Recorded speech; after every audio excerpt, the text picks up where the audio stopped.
Днес ви отвеждаме на разходка из Коня, град, в който духовността, изкуството и историята се преплитат по особено въздействащ начин. Нашето пътешествие започва от джамията и гробницата на Шамси Табризи, който е учител и вдъхновител на Руми. Тук сред тихите дворове и древните каменни стени човек усеща дълбоката връзка между двамата духовни спътници, чието учения и до днес докосват сърцата на милиони.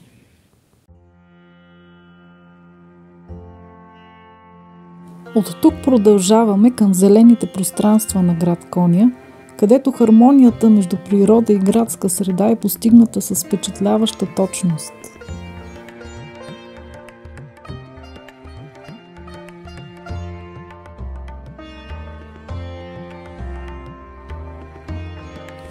Достигаме още една от красивите джамии на града, място, където архитектурата говори с изящество и спокойствие.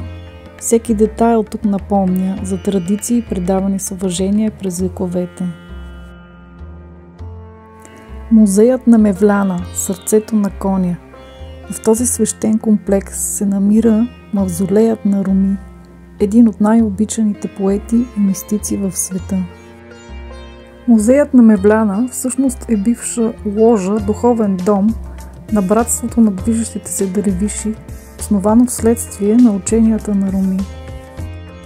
Централната част на комплекса е мавзолеят на Руми, впечатляващо светилище, над което се извисява символичният зелено-тюркоазен купол, известен като Кубе и Хадра. Тази куполна структура, завършена още през 13 век, е и с характерна архитектура, която днес е емблема на Коня. Освен гробницата, комплексът включва и други пространства.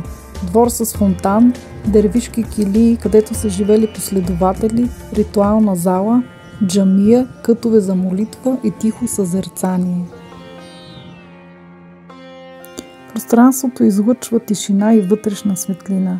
Ръкописите, артефактите и ритуалните предмети разказват за ордена на дервишите и за философията, която повече от 7 века вдъхновява хора от различни култури.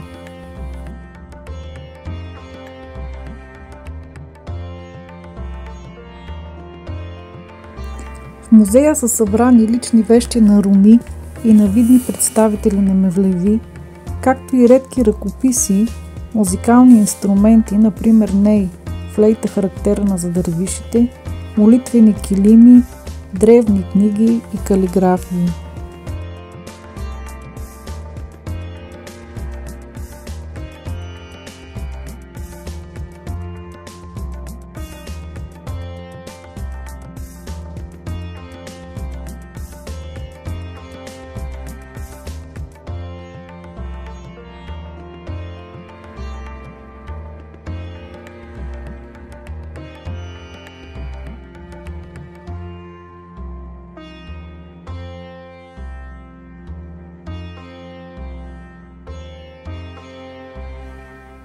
За мнозина не само туристи, но и поклонници, музеят на Мевляна продължава да бъде духовно място, не само музей. Над гробовете често се отправят молитви, посетителите се потапят в търсене на покой, мъдрост и вътрешна светлина. Ето и няколко цитата на Руми, които да послужат за вашето вдъхновение. Това, което търсиш, те търси и то. Когато вратата към щастието се затвори, друга се отваря, но често гледаме към затворената врата твърде дълго. Търси светлината в собственото си сърце, не я търси никъде другаде. Където има любов, има и живот. Тишината е езикът на Бога, всичко останало е само превод. Пусни всичко, което те дърпа назад. Ти си създаден за летене. Ние сме огледала един на друг и в нашия поглед се ражда нов свят. Когато душата се вслуша, всичко останало утихва. Отвъд правилното и грешното има поле. Ще се срещнем там. Бъди като течащата вода, чист, спокоен и безкрайно жив. Сърцето е твоят истински дом. Всяко пътуване започва вътре в нас. Стани светлина за себе си и за другите.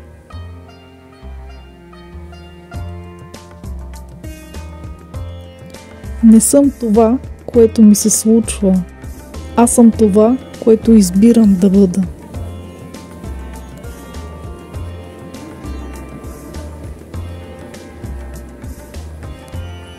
Там, където свършват думите, започва музиката на душата.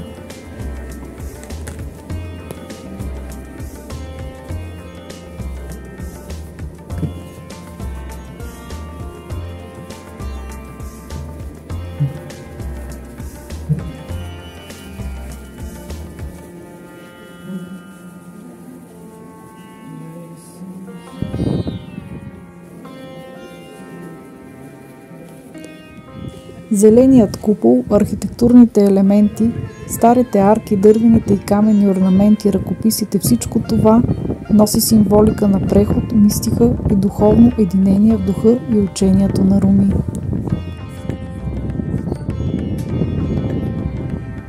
Случайният турист. Спокойният двор с фонтана, старата розова градина, която някога е принадлежала на селджукския дворец, както и малките алеи и килии дават усещане за пространство отвъд времето. Сякаш всеки ъгъл носи история и тишина.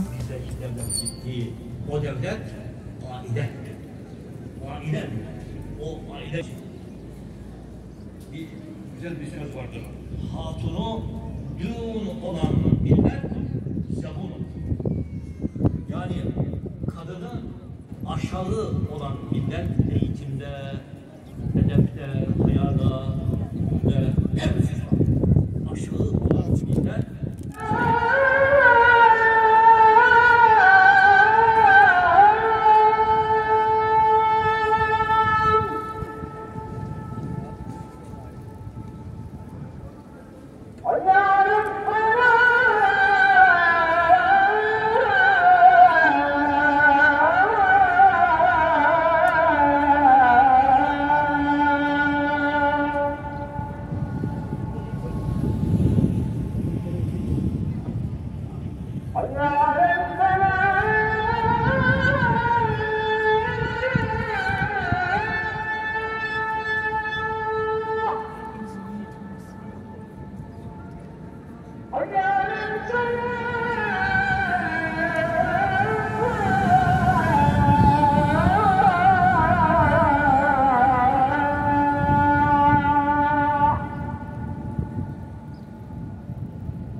Парк Аладин е разположен върху историческия хълм Аладин Тепе. Това е едно от най-централните и емблематични места в Коня. Тук зеленината се съчетава с внушителната архитектура на Аладин джамия, изгледки, които разкриват широката панорама на града.